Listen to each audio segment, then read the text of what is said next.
Hello दोस्तों, मैं आपके अपने यूट्यूब चैनल पिंटू जी के ट्रिक पर आप सभी का हार्दिक स्वागत करता हूं। हमारी डेली राजस्थान भूगोल की क्लास में आप सभी का स्वागत है। हम राजस्थान के भौतिक प्रदेश का अध्ययन कर रहे थे, जिसके अंतर्गत हमने थार का मरुस्थल अपना चल रहा था, जिसका वर्गीकरण हम सबसे पहले सामान्य जानकारी वगैरह देख ली थी। अब हमारा वर्गीकरण की चर्चा कर रहे थे कि हम थार के मरुस्थल का वर्गीकरण किस आधार पर किया गया है। तो मैंने कल पीछे की क्लास में आपको बताया था कि थार के मरुस्थल को दो भागों में बांटा गया है, अर्धशुष्क मरुस्थल और शुष्क मरुस्थल, जो कि उसे 25 सेंटीमीटर वर्षा रेखा है वो विभाजन करती है। फिर शुष्क रेतीला प्रदेश है, उसका हम ऊंचाई के आधार पर दो भागों में देखा था, बालू का स्तूप और बालू का स्तूप मुक्त प्रदेश और बालू का स्तूप युक्त प्रदेश।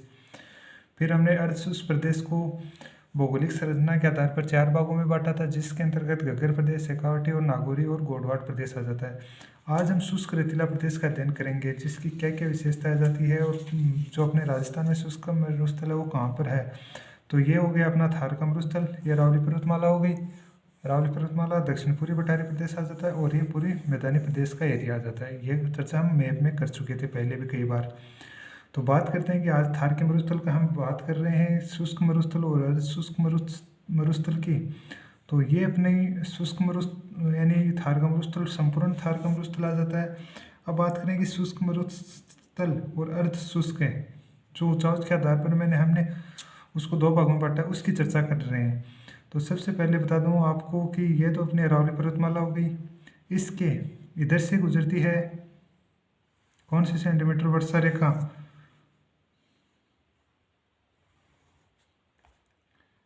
ये गुजरती है 25 सेंटीमीटर वर्षा रेखा, जिसके ये तो हो गया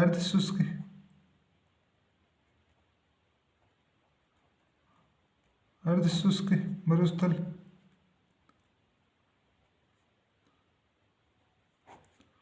और ये हो गया शुष्क मरुस्थल। ठीक है। अब बात करना चाहेंगे 25 सेंटीमीटर वर्षा रेखा हो गई, और बात करना चाहेंगे और रेखाएं कौन कौन सी गुजरती है थार के मरुस्थल से।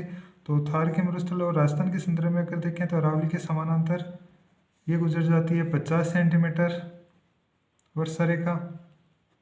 और अगर आपको मिलीमीटर में अगर रेखा की बात करें तो ये आ जाती है 50 तो सेंटीमीटर में, और अगर मिलीमीटर में आपसे पूछा जाए तो 500 मिलीमीटर, और 25 सेंटीमीटर है उसे 250 मिलीमीटर रेखा भी कह सकते हैं। अब बात करें अपनी विशेषता नेक्स्ट की, जो 25 सेंटीमीटर है, ये शुष्क मरुस्थल की तो पूर्वी सीमा का निर्धारण करती है, और जो अर्ध शुष्क मरुस्थल है इसकी पश्चिमी सीमा का निर्धारण कौन सी रेखा करती है, 25 सेंटीमीटर रेखा। और जो 50 सेंटीमीटर रेखा है ये थार के मरुस्थल का पूर्वी सीमा का निर्धारण करती है, जिससे ये अरावली के समानांतर हो गई। और एक इधर से 40 सेंटीमीटर वर्षा रेखा भी गुजरती है, 40 सेंटीमीटर वर्षा रेखा। इसे दूसरे नाम से अगर हम जानना चाहें तो 400 मिलीमीटर रेखा हो जाती है। ठीक है, ये होगी 400। और फिर बात करें कि शुष्क मरुस्थल और अर्धशुष्क मरुस्थल का विभाजन 25 सेंटीमीटर करती है, जिसको 25 सेंटीमीटर शुष्क का पूर्वी सीमा और अर्धशुष्क की पश्चिमी सीमा का निर्माण करती है। और जो अपने राजस्थान के या भारत के जो पूर्वी सबसे पश्चिमी सीमा की बात करें कौन सी वर्षा रेखा निर्धारण करती है, तो वो रेखा आ जाती है 10 सेंटीमीटर वर्षा रेखा, 10 सेंटीमीटर वर्षा रेखा। या फिर बात करना चाहिए इसका दूसरा नाम क्या, मिलीमीटर में अगर देखना चाहें तो कौन सी रेखा हो जाती है, 10 मिलीमीटर रेखा हो जाती है। ठीक है, ये हो गई। फिर अगर हम बात करना चाहें कि जो अपनी अरावली पर्वतमाला के यानी मरुस्थल की पूर्वी सीमा का निर्धारण कौन सी रेखा करती है, तो 50 सेंटीमीटर रेखा मैंने आपको बता दी। और शुष्क और अशुष्क का विभाजन 25 सेंटीमीटर रेखा आ जाती है। और अगर हम बात करना चाहें 25 सेंटीमीटर रेखा वो पश्चिम में स्थित प्रदेश जहाँ यानी ये जो 25 सेंटीमीटर रेखा है इसके पूर्व में तो 25 सेंटीमीटर से अधिक बारिश होती है, और इसके पश्चिम में कितनी सेंटीमीटर, 25 सेंटीमीटर से कम बारिश होती है, जिससे ये शुष्क रेतीले प्रदेश की पूर्वी सीमा का निर्धारण और अर्धशुष्क की पश्चिमी सीमा का निर्धारण करती है। इतनी चर्चा और हो गई। अब अगर आगे बात करना चाहें कि 40 सेंटीमीटर और 50 सेंटीमीटर है उसकी और क्या क्या विशेषताएं हैं और ये किसका निर्धारण करती है, अगर हम इसकी चर्चा करना चाहें तो 25 सेंटीमीटर रेखा है, ये थार के मरुस्थल को दो भागों में बांट देती है। थार के मरुस्थल को दो भागों में बांट देती है, शुष्क और अशुष्क, ये मैंने बता दी 25 सेंटीमीटर की आपको। फिर बात करना चाहिए हम 40 सेंटीमीटर वर्षा रेखा। 25 की हम पूरी संपूर्ण जानकारी देख ली। अगर हम 40 सेंटीमीटर रेखा मैंने आपको बताई, इसकी अगर विशेषता देखें तो इसकी विशेषता आ जाती है जो अपना अर्धशुष्क मरुस्थल है, अर्धशुष्क मरुस्थल है ना, इसकी पूर्वी सीमा का निर्धारण 40 सेंटीमीटर वर्षा रेखा करती है। और थार के मरुस्थल और 40 सेंटीमीटर की अगर हम बात करना चाहें तो ये थार के मरुस्थल की पूर्वी सीमा का निर्धारण करती है और संपूर्ण थार के मरुस्थल की भी पूर्वी सीमा, और अगर अकेले अर्धशुष्क की बात करें तो उसकी भी पूरी सीमा का निर्धारण 40 सेंटीमीटर वर्षा रेखा करती है। ठीक है, ये बात हो गई। अगर फिर और बात करना चाहें कि पश्चिमी रेतीला मैदान है, जो अपने पश्चिमी रेतीला मैदान की पूरी सीमा का अगर हम निर्धारण की बात करें, पश्चिमी रेतीला मैदान या थार के मरुस्थल के निर्धारण की बात करें, राजस्थान के पूरे राजस्थान के संदर्भ में आपसे पूछा जाए कि पश्चिमी में रेतीले मैदान या पूर्वी में जो अपना थार का मरुस्थल है उसकी पूरी सीमा राजस्थान के संदर्भ में कौन पूरी सीमा का निर्धारण कौन करती है, तो वो भी 40 सेंटीमीटर वर्षा रेखा आ जाती है। इस प्रकार हमने 40 सेंटीमीटर की पूरी विशेषता देख ली। अब बात करें 50 सेंटीमीटर। जो 50 सेंटीमीटर वर्षा रेखा है जो अरावली के समानांतर है, अरावली के समानांतर गुजरती है, ये राजस्थान को दो भागों में बांटती है। 50 सेंटीमीटर रेखा है वो राजस्थान को दो भागों में बांटती है, पश्चिमी राजस्थान और पूर्वी राजस्थान, जिसके राजस्थान को दो भागों में बांट देती है, जिससे पूर्वी राजस्थान में 50 सेंटीमीटर से अधिक वर्षा और पश्चिमी राजस्थान में कितनी सेंटीमीटर से 50 सेंटीमीटर से कम बारिश होती है। यानी जो 50 सेंटीमीटर वर्षा रेखा है उसके पश्चिम में कम और पूर्व में 50 सेंटीमीटर से अधिक बारिश होती है। इस प्रकार हमने इसकी भी विशेषता देख ली। और अगर हम बात करना चाहें 50 सेंटीमीटर की, तो 50 सेंटीमीटर का भारत और अपने भारत और राजस्थान में किसका कार्य करती है, जल विभाजक का कार्य करती है। मैंने आपको बता दिया कि एक साइड 50 सेंटीमीटर से कम, एक साइड 50 से अधिक बारिश होती है। ये हो गई 50 सेंटीमीटर की विशेषता। तो हमने जो अपना सबसे पहले शुष्क रेतीला प्रदेश का अध्ययन किया उसकी चर्चा कर ली पूरी। फिर हम अशुष्क की विशेषता देखेंगे। पहले शुष्क मरुस्थल में जो सबसे पहले मैं वो रेखाएं बता देता हूँ आपको, रेखाएं लिखवा देता हूँ, रेखाओं में कौन कौन सी सबसे इंपॉर्टेंट बन जाती है। तो सबसे पहले अगर हमने लिखना चाहें तो 25 सेंटीमीटर से लिखना स्टार्ट कर देते हैं। 25 सेंटीमीटर वर्षा रेखा, 25 सेंटीमीटर वर्षा रेखा, 25 सेंटीमीटर वर्षा रेखा की क्या विशेषता आ जाती है, तो थार के मरुस्थल को दो भागों में विभाजित करती है। सबसे पहले विशेषता आ जाती है कि थार के मरुस्थल को दो भागों में इसका विभाजन करती है। आप साथ साथ में नोट्स बना रहे होंगे, मैं पूरी आशा करता हूँ कि नोट्स बना रहे होंगे साथ साथ में। 50 सेंटीमीटर वर्षा रेखा की हम बात कर रहे थे। 25 सेंटीमीटर वर्षा रेखा, जो कि 25 सेंटीमीटर रेखा थार के मरुस्थल को कितने भागों में विभाजन करती है, दो भागों में। थार के मरुस्थल को दो भागों में विभाजन करती है। ठीक है, एक बात तो ये होगी 25 सेंटीमीटर वर्षा रेखा की। अगर दूसरी हम बात करना चाहें तो ये शुष्क रेतीला में मरुस्थल बताया था उसकी पूर्वी सीमा का और अर्धशुष्क की पश्चिमी सीमा का निर्धारण करती है। तो ये शुष्क जो रेतीला मरुस्थल है, शुष्क रेतीले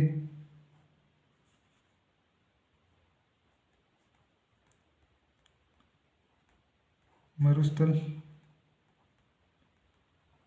की पूर्वी सीमा का निर्धारण और जो अपना अर्धशुष्क आ जाता है, अर्धशुष्क मरुस्थल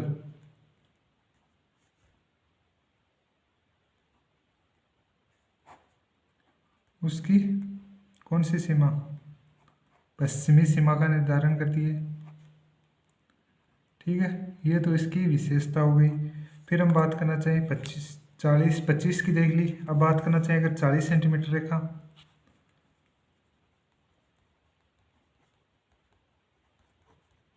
इसकी क्या विशेषता है। 25 की जगह आपको 250 मिलीमीटर भी मिल सकता है और 40 की जगह 400 मिलीमीटर। ठीक है, अगर हम 40 सेंटीमीटर की अगर हम विशेषता की बात करना चाहें तो ये अर्धशुष्क प्रदेश की पूर्वी सीमा का निर्धारण करती है। अर्धशुष्क प्रदेश की पूर्वी सीमा का निर्धारण। ठीक है, फिर बात करेंगे जो थार के मरुस्थल की भी पूर्वी सीमा का निर्धारण करती है। संपूर्ण थार के मरुस्थल की बात करें तो थार के मरुस्थल, और थार के मरुस्थल आपसे पूछा जाए पश्चिमी सीमा तो वो 10 सेंटीमीटर आ जाती है, उसकी भी लिख लेंगे हम। थार के मरुस्थल, थार के मरुस्थल की पूर्वी सीमा का निर्धारण।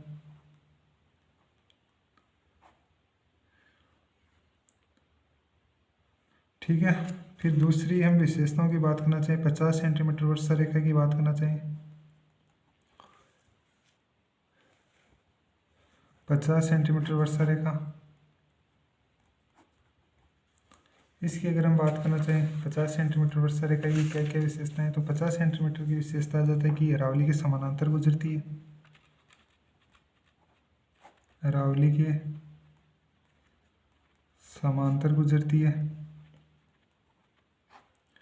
और भारत और राजस्थान के मध्य मैंने बताया था एक जल विभाजक का कार्य करती है। भारत व राजस्थान के मध्य किसका कार्य? जल विभाजक का कार्य, क्योंकि एक साइड 50 सेंटीमीटर से कम और दूसरी साइड अधिक। ठीक है, और विशेषता की अगर 50 सेंटीमीटर की हम बात करना चाहें तो ये राजस्थान को 2 भागों में विभाजन कर देती है। राजस्थान का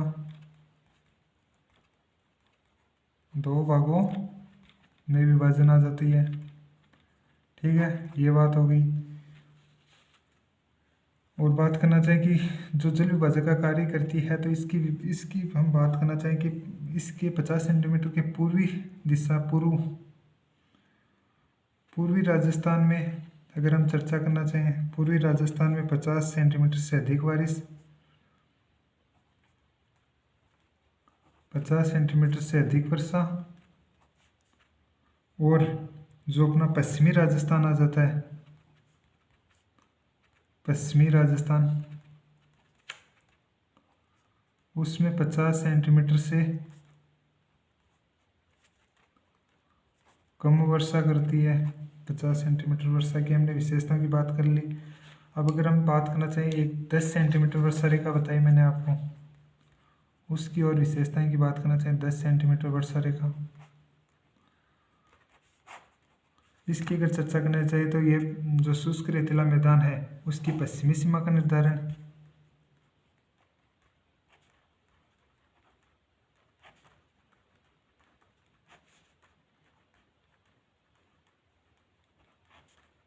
पश्चिमी सीमा का निर्धारण करती है।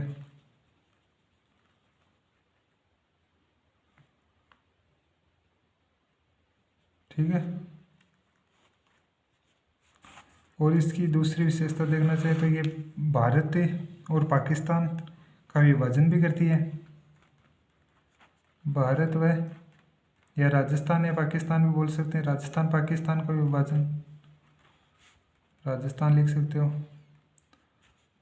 पाकिस्तान का विभाजन। ठीक है, ये तो होगी उसकी 10 सेंटीमीटर की विशेषता देख ली हमने, कौन कौन सी विशेषताएं थी। ठीक है,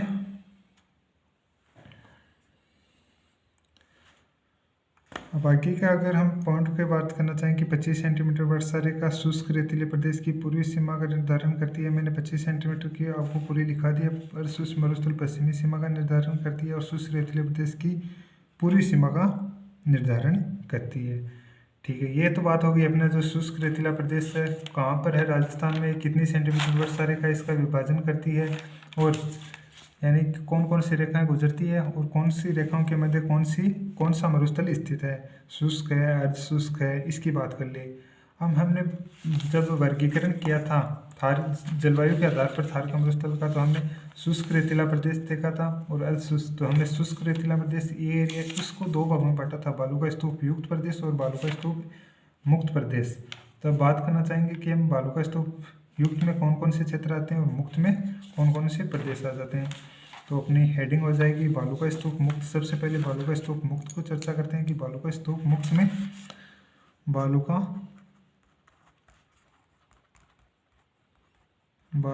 स्तूप मुक्त प्रदेश। अब बात करेंगे जो बालूका स्तूप मुक्त प्रदेश है अपना, वो शुष्क रेतीले प्रदेश का है एक भाग है जहाँ बालूका स्तूप यानी दोहरे नहीं पाए जाते हैं। यानी शुष्क रेतीले प्रदेश का वह भाग है जहाँ पर बालूका स्तूप यानी दोहरे नहीं पाए जाते हैं, अर्थात इसमें परतदार चट्टानें पाई जाती है। तो इसमें परतदार चट्टानें पाई जाती है। मैंने कल आपको बालूका स्तूप मुक्त प्रदेश का कितने क्षेत्रफल में विस्तार है, तो 58.50% क्षेत्रफल में इसका विस्तार आ जाता है। और अगर बालूका स्तूप की हम विशेषताओं की चर्चा करना चाहें तो इसमें बालूका स्तूप मुक्त प्रदेश में यानी बालूका दोहरे से मुक्त है, यानी इसमें दोहरे नहीं है, परतदार चट्टान है, तो ये हमादा का विस्तार हो जाएगा। और इसमें बात करना चाहें तो अक्कल गांव का जीवाश्म पार्क भी है, चांदन नलकूप भी आ जाता है, लाठी सीरीज आती है, मगरा आ जाता है, रेग आ जाता है। ये इसकी विशेषता हो गई। अगर इसका हम जिलों में विस्तार देखना चाहें कि किस किस जिले में शुष्क यानी बालूका स्तूप मुक्त प्रदेश का विस्तार है, तो हमादा है तो जैसलमेर, बाड़मेर, जोधपुर 3 जिले तो वो हो गए। ठीक है,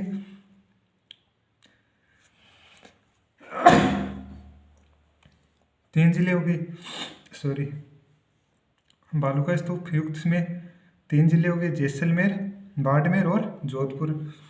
ठीक है, तो बात करते हैं सबसे पहले जो अपना बालूका स्तूप है इसका विस्तार की अगर हम बात करना चाहें बालूका स्तूप मुक्त प्रदेश की, तो सबसे पहले इसकी परिभाषा लिख लेते हैं, फिर उसकी विस्तार देख लेते हैं और विशेषताएं क्या क्या हैं। तो शुष्क रेतीले प्रदेश, परिभाषा हो जाएगी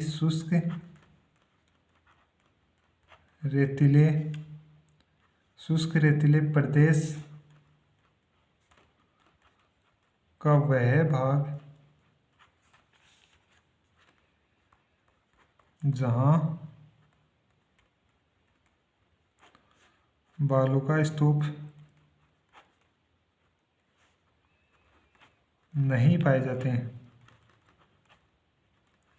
अर्थात क्या पाया जाता है, चट्टान, अर्थात पथरीला मरुस्थल भी बोल सकते हैं, पथरीला मरुस्थल।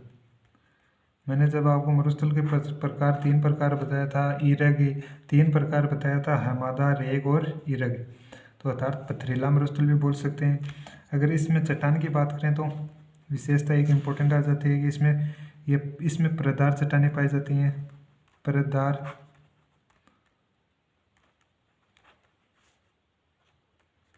चट्टानों का विस्तार आ जाता है बालूका स्तूप मुक्त प्रदेश में, बालूका स्तूप मुक्त में। ठीक है, अगर इसके क्षेत्रफल की बात करना चाहे तो मैंने आपको कल बताया था कि इसमें 41 पॉइंट बालूका स्तूप मुक्त प्रदेश का क्षेत्रफल 41.5% आ जाता है। ये हो गई इसकी मुख्य विशेषताएं। और बात करना चाहें कि इसमें कौन कौन से क्षेत्र शामिल हो जाते हैं, तो इसमें हमादा आ जाता है, हमादा के बाद में रेग आ जाता है, और अगर इसमें बात करना चाहें तो लाठी सीरीज भी इसी का उदाहरण आ जाती है, जो अपना बालूका स्तूप मुक्त प्रदेश है, लाठी सीरीज भी। और अगर इसमें चर्चा करना चाहें तो चंदन नलकूप है, वो भी इसमें आ जाता है, चांदन नलकूप। और चर्चा हम करना चाहें तो अक्कल गांव आ जाता है। और पॉइंट उठाना चाहे तो एक मगरा आ जाता है। ये मगरा क्या है, लाठी सीरीज क्या है, चांदन नलकूप क्या, अक्कल गांव क्या है, इसकी भी हम अभी चर्चा करेंगे, मगरा। ठीक है, एक कुलधरा ग्राम भी इसी का उदाहरण, कुलधरा, इसकी क्या क्या विशेषता है इस गांव को, तो हम इसका भी विस्तार देखेंगे। उससे पहले हम जो अपना बालूका स्तूप मुक्त प्रदेश दे रहे हैं इसमें किन किन जिलों में विस्तार है, तो जिले देख लेते हैं विस्तार। तो जिले जैसलमेर आ जाता है, जैसलमेर, बाड़मेर और जोधपुर। ठीक है, ये तो हो गया बालूका स्तूप मुक्त प्रदेश। अब हमारे सामने आया था कि लाठी सीरीज क्या है, चांदन नलकूप क्या है, अक्कल गांव क्या है, मगरा क्या है, कुलधरा ग्राम क्या है, ये है। तो इनकी हम देखते हैं। तो सबसे पहले लेते हैं मगरा कि मगरा क्या है। तो अगर हम आपको मगरा के बारे में बताना चाहूँगा, उससे पहले अगर बताऊँगा आपको वीडियो कैसा लगा, लाइक करें, कमेंट करें, और अभी तक सब्सक्राइब नहीं किया तो चैनल को सब्सक्राइब करें। तो अगर मगरा की बात करना चाहें तो ये जो मगरा है ये अपने जैसलमेर के पोखरण तहसील से लेकर बालोतरा बाड़मेर तक, जैसलमेर से बाड़मेर तक एक मध्य स्थित जो अवशिष्ट पहाड़ियाँ हैं बालूका स्तूप मुक्त प्रदेश में, उन्हें ही मगरा के नाम से जाना जाता है। और दूसरे रूप में अगर कहना चाहें तो जो उदयपुर है, उदयपुर के उत्तर पश्चिम में स्थित जो अवशिष्ट पहाड़ियाँ हैं उसे भी मगरा की संज्ञा दी गई है। तो मगरा के रूप में अगर लिखना चाहें तो पोखरण जैसलमेर में पड़ता है। जैसलमेर से कहाँ तक? पोखरण जैसलमेर से बालोतरा बाड़मेर तक।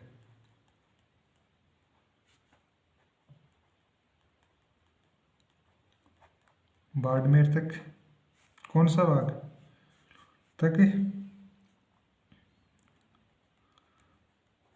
जो अवशिष्ट पहाड़ियाँ हैं उन्हें ही मगरा की संज्ञा दी है। ठीक है। अगर दूसरी हम परिभाषा देखना चाहें तो उदयपुर के उत्तर पश्चिम में, उदयपुर के उत्तर पश्चिम भाग में स्थित जो अवशिष्ट पहाड़ियाँ हैं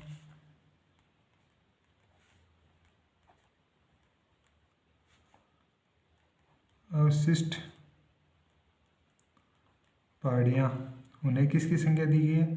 तो मगरा की। तो मैं अगर आपसे बात करना चाहूँ तो ये पोखरण हो गया। पोखरण जैसलमेर से बालोतरा बाड़मेर तक जो अवशिष्ट पहाड़ियाँ हैं उन्हें किस नाम से जाना जाता है? मगरा की, जो कि क्या है? एक अवशिष्ट पहाड़ियाँ। बात करना चाहे तो पोखरण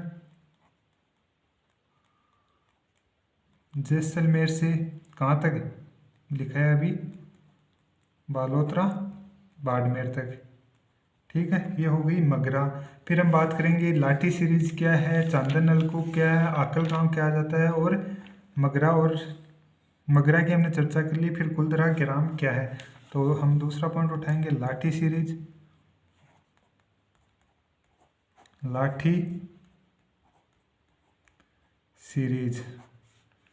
ठीक है, लाठी सीरीज हो गई। इसकी चर्चा हम नेक्स्ट क्लास में करेंगे। आपको वीडियो कैसा लगा है ज़रूर बताएं, और अभी तक चैनल को सब्सक्राइब नहीं किया तो चैनल को सब्सक्राइब करें। ठीक है, चलो वीडियो देखने के लिए आप सभी का बहुत बहुत धन्यवाद। जय हिंद, जय भारत।